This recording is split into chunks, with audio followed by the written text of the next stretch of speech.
early morning wake up this morning to continue to dive into Penn State, and I thought after the first 8 minutes of the Rutgers game, we did some nice things. I thought we got good shots. I thought we missed Dane a little too much in that stretch, but I thought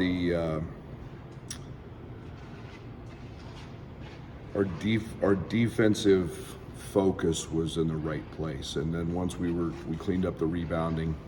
I liked where we were at. I loved Ty and Sincere, what they brought. I thought Jaden defensively probably made as few mistakes as he's made in a game on that side of things. Did a great job on Spencer. So now we get a Penn State team who really embarrassed us in the first game. And it was a time where we weren't playing very well. We were not very good on either end of the court. We were especially bad on the offensive side. We can look at all the defensive shortcomings, but our inept offense helped lead to some very, very poor defensive sequences. They hurt us in transition. Anytime you get 3 or 4 or 5 guys close to 20 points, it's not a very good night.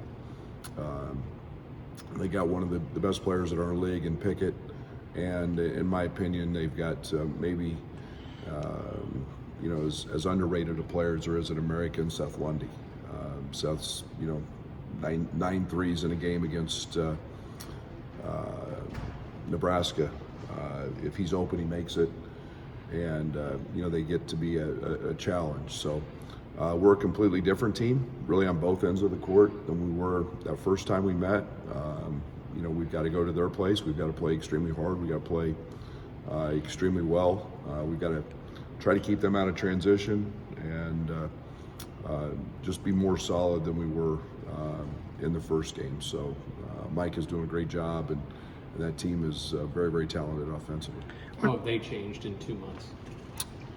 They're the same team. They're doing what they do, and the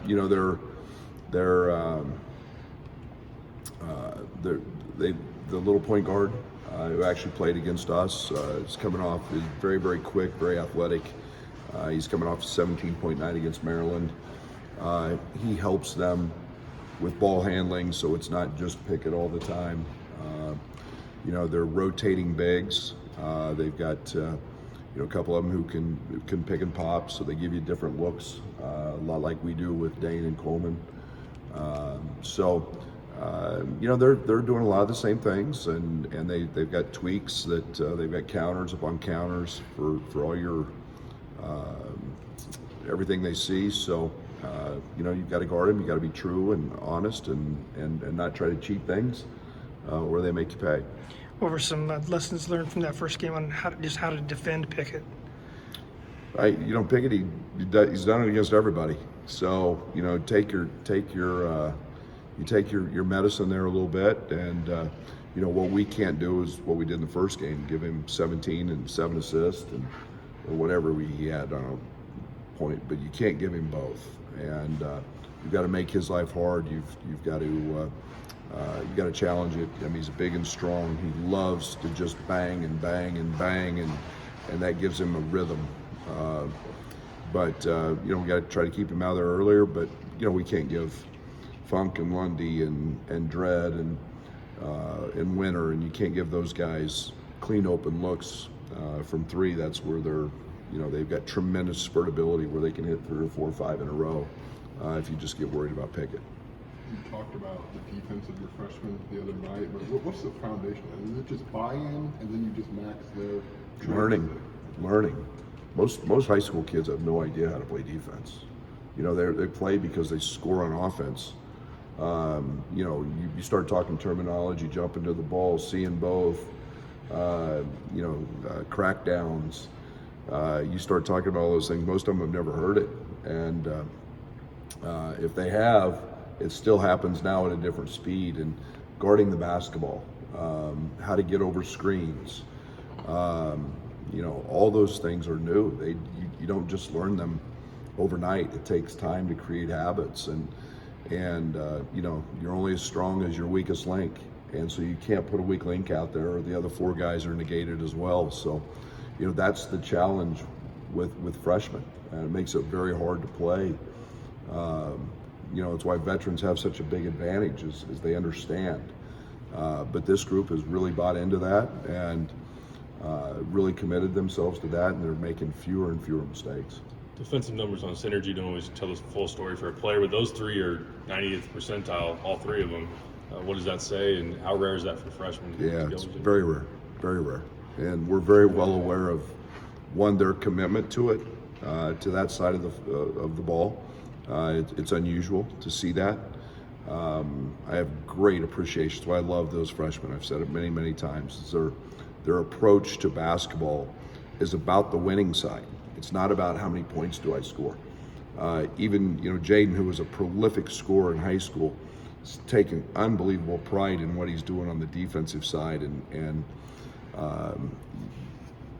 that's doesn't go unnoticed on his teammates. It sure doesn't go unnoticed by us coaches. And there's a DeMonte Williams-esque approach about things, winning plays, the little things. How do I change a game by guarding, and then their versatility is with Sincere being able to guard multiple guys, Ty being able to guard multiple guys is really impressive. I feel like your defensive changes since December maybe a little better suited to handle a team. I mean, they're going to shoot a ton of threes, regardless of circumstance, but just to handle that better? I hope so. We're going to find out. I hope so. I mean, we were in the 50s then. In DER, we're 15 today, I think. We're 16. So, we've got to be dialed in. I'm also the realization they make shots. They're going to make some. They've got guys who have the ability to make hard shots. To counter that, we have to contest, make them as hard as possible, and then you got to be able to run really good offense against them and make them guard and do those things. So I'm encouraged by our growth on the defensive side. We were a completely different team than we were the last time we played them. Same deal offensively. And what went wrong that first time on offense, and what are you doing better now? Well, a very false sense of reality. Matt made a bunch of balls early, and we thought it was going to be just that easy, but we never moved them. We never made them guard. We were very impatient, very very isolated in terms of our isolations. We were just again a different team then. We didn't play very well. We didn't play very smart then. We turned it over a bunch, and you take bad shots in college basketball, and those lead to runouts, and we gave up a ton in transition, and you can't do that. Are your defensive changes, are you better equipped to handle Pickett's post-ups without the switch everything, and how big an opportunity is that for Sincere and Jaden? Well, it's not one person, it's everybody, and it's they hurt us with the slips, they hurt us from the three, they pretty much destroyed everything we tried to do in the first game. But I don't want to say one way or another. I mean, we are who we are. We're going to do what we do. Pickett's done that against pretty much everybody in the league in some fashion or another, and you've got to just make them hard. And like I said, we're if they're challenged, we'll live with them. The defensive style kind of forcing some kind of twos that requires a little bit of patience from guys. How have they kind of been developing that and kind of having that consistently? It's an attitude, and it is an understanding that you want the perfect game, so you want them to miss every shot and to be contested. And guys at this level don't do that. They make hard shots, and it's just, I think they were 9 of 33 on contested twos in our last game. And yet, when that game started, you saw McConnell in the paint. You saw some guys taking some hard shots and actually making. But over the course of a 40-minute game, that's hard to do. It's hard to play fatigued and make those shots. It becomes a challenge. It becomes not as easy to do. And eventually, you hope that wins out. And So there is patience. It's all we talk about in practice. Hard twos. Just make them be contested, and if they make them, they make them. And at some point maybe you have to adjust, but it's been a philosophy that's been very good for us. What's RJ's status for this game? He'll be in uniform. What's the next steps for Luke? Just get his feet wet. I mean, just playing. I mean, I intended on playing him a few more minutes, but that group in the second half got on an incredible run, and I'm one of those guys that's just going to let it play out, and so it's he's going to help us. He's going to play. He's going to play probably more minutes than he's played, and that's the intent of trying to get him back in the fold. Just to be clear, will RJ be able to play? He'll be in uniform. And you talk about those with injuries, it's maybe not, getting back on the court, but like the next day. I mean, what was it made like for Luke to play 5 minutes and then maybe deal with it? I think when you check into a game, there's a sense of nervousness when you haven't done it in a while that's different. You just, and it's just touching the ball in a game and seeing a different colored jersey and hearing the crowd noise. And I think the one thing that you understand is that you got to play through that. You got to play through those jitters, if you want to call them that, and then you got to find that comfort. And the game has to slow down. And Luke sees that in practice, but it's a different vibe in a game. So he's got to be patient. He's got to have a great understanding. I thought he did most of that the other night. And get your teeth wet, block it out. Get your bell rung a little bit by sticking somebody coming off a screen or doing whatever. You just got to find that game time feeling, and that's hard to explain. But I thought he did a really good job the other night of kind of handling those moments. Did that second half do anything for Terrence, who'd been struggling a little bit offensively, and did his approach change or just make shots? No, he made shots. He took them when they were there. I thought he can't worry about whether he's getting fouled or not. He's got to, I thought, he played exceptionally well in the second half, and it doesn't matter. You kind of look down, and all of a sudden he's got 15 to 20, and his value is exceptional. We can't take him for granted. I mean, he's one of the best players in this league, and I got to do a better job of getting him shots earlier. I didn't like his FGAs in the first half. I got to get him a couple more, and in situations that we want him to be in, not always broken floor or open court stuff. In situations that we actually control those.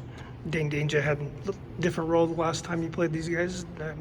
How can he impact this game? And does it make it more difficult for you guys to scout that he has a different role now? No, it doesn't make any difference to scout. He's got to be different. And the fact his approach is he's got to go out on the floor and guard. He's more than likely going to guard if like the second half they start Miles Dredd. They want to start that. Dane's well more equipped to do that now than he was in early December or whenever we played that game. He's seen that. He had not really seen that in non-league games. So he's more in tune with that. But Dane was truly a freshman, in that game, and he's grown up a little bit. The top 5 or 6 in the league got a little tighter. Purdue taking a loss. You guys obviously won. Indiana. Do you talk about a race to be had, a chance to go get one? We pay attention. I mean, if last year taught me anything and taught us anything, tally them up at the end. You don't do anything until you tally them up at the end. It's like voting for all conference and voting for this and that. 4 games left in the season, 3 games left tally them up at the end. And there's a lot of basketball left. We got a lot of very competitive teams. We got a lot of very competitive games. And it is one game at a time. And every team goes through a streak or goes through it. This league is too good not to. And even in Purdue's case, so they lost 2 of 3 or whatever. You can make a streak whatever you want it to make it, but it's the Big Ten. It's the best league in the country, best coaches, great players, and you know, you got to play them till the last date, and then look and see where you're at.